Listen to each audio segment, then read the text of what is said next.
Ang neutralizer natin is Brazilian na. So bali isang banlaw na lang talaga siya.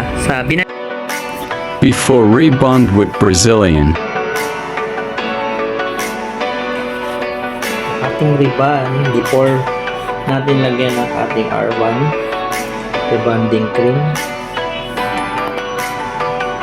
After banlaw, tapos patuyo sa rebonding cream number 1. So ayan na siya.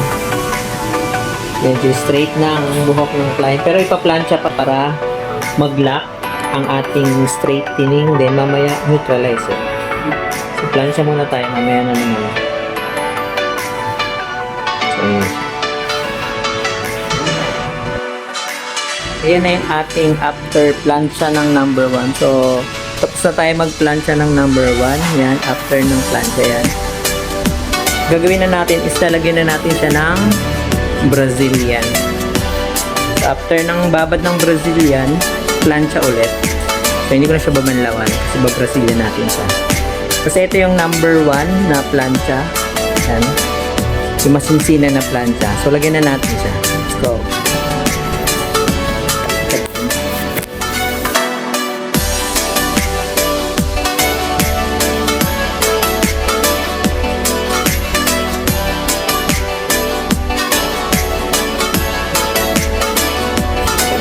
So yan, babad na tayo ng Brazilian. Tapos mamaya, papatuyuin na lang natin siya. Then plancha ulit. So, mamaya na lang ulit.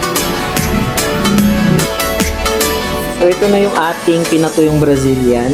Medyo maliwanag eh. Yan, ito na yung pinatuyo. So paplantsahin pa natin siya.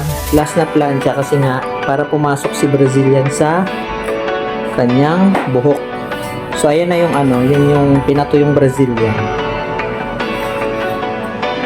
Videoan ko na lang ulit after ko ma-planchahan. Ma-plancha. Ano yung liwanag eh.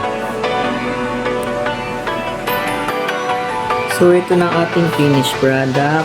After ng plancha sa Brazilian. Ito na yung last. So 3 days na lang niya bago basahin. Ito na ang ating Rebond Brazilian. Ang neutralizer natin is Brazilian na. So bali isang banlaw na lang talaga siya.